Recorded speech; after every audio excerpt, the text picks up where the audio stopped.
Good morning, Doctor. My name is Kaustha Devi. Myself, Renisha, and Darshini will be presenting about our insect collection for our final assessment. I'll be talking about the introduction. As for the introduction, I'll be talking about Kingdom Animalia. The main phylum under Kingdom Animalia is Arthropoda. There are about 75% animals belongs to this phylum, and there are 4 types of class. One is Insecta, Crustacea, Arachnida, and also Myriapoda. And they have their own types of characteristics belongs to them, such as the pairs of leg, the segmented body, and so on. For our knowledge or medical entomology, we were assigned to collect species from phylum Arthropoda to study more about it, and we collected species and gathered them to study more and understand it better. For the objectives, there are 3 types of objectives. One is to fulfill the final assessment, collect insect sample, to study about the insects and its properties.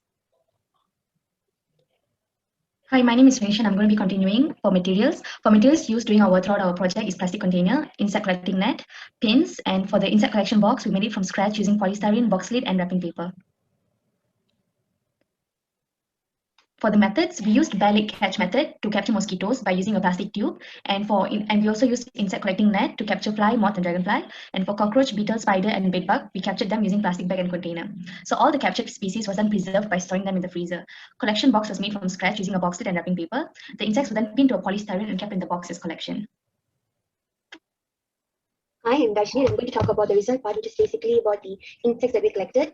The first one is cockroach, also known as Periplaneta americana scientifically. This is the taxonomic classification of cockroach. The habitat of cockroach is dark, warm, and wet areas. It is medically important as a vector of disease-causing microorganisms like intestinal parasites, bacteria, viruses, and fungi. Next is beetle. The scientific name of beetle is Cotinus nipida. This is the taxonomic classification. The habitat of beetle is freshwater and coastal habitats. It is a vector of dermatitis.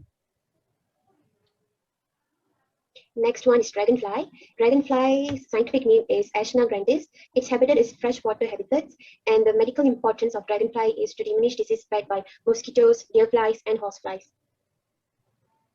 I'll be talking about the spider. So this is the taxonomy classification of the spider from kingdom to species. The species name is Badumna insignis. The habitat is found in round bark trees, corners of building walls, and rocks. The medical importance is venomous but not considered dangerous. The bite can bring serious swelling and feeling of nausea and giddiness sometimes. As for the moth, this is the taxonomic classification. The species is Tysania agrippina, and the habitat is found in almost all places, mostly in tropical countries, high mountains, and also deserts. The medical importance are vectors of Staphylococcus fungal disease and some serious allergies too. Next is mosquito. This is taxonomic classification, and the species name is Aedes aegypti. Its habitat is clean water found in containers, flower pots, and discarded tires. And its medical importance is that it's a vector of dengue fever, Zika virus, and Chikungunya virus, and yellow fever. Next is blowfly. This is the taxonomic classification, and the species name is Lucilia cuprina. Its habitat is at accessible layers of loose, damp soil and trash. Medical importance is that they are important in forensic medicine, as they can be used to determine the time of death of dead bodies at a crime scene. Next is bedbug. This is the taxonomic classification, and the species name is Climax lectrolarius. Its habitat is bed parts behind wallpapers, picture frames, and furniture crevices. Whereas its medical importance is that it's a blood-sucking ectoparasite that does not transmit any diseases. However, its bite can cause severe itching and inflammation to skin.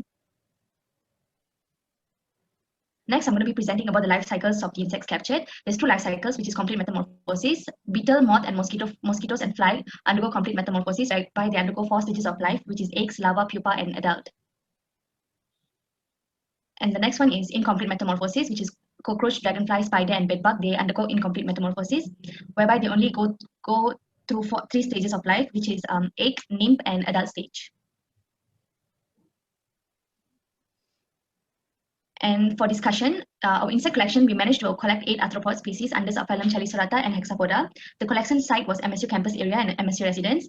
However, we were unable to collect any species under subphylum Crustacea because crustaceans are found under the sea. And subphylum Myriapoda, we couldn't collect any myriapods because they are only found mostly in moist forest area. Therefore, they are not our collection site. So in a nutshell, in this final assessment, we used various insect collection techniques to collect the insects, such as bare leg catching method, ovid trap, plastic container, and using a fly catching net. So the insects collected are from various different phylums and species. They varies from different life cycle and lifespan they spent. And all the insects collected are medically important in terms of being a vector for certain disease or being used in controlling or treating certain type of disease. It is very important for us to learn about all these insects and the importance to make sure that we understand it very well about the disease caused by them and on how to prevent them or treat them. So next we look on to the reflection. For this final assessment, we were all required to collect insects and study about their taxonomy, habitat, and medical importance. We used various different methods to collect the insects. Our lecturer, Dr. Euclidine, also helped and guided us a lot during this final assessment. During this entire final assessment, the objective of this final assessment is to study the insect's taxonomy, habitat, and medical importance. We also learn on how to control this pest and to prevent the disease caused by them. We hope that whatever we learned from this final assessment can be used in future when we work under Health Science Department. So that's all from us. Thank you so much. Thank you.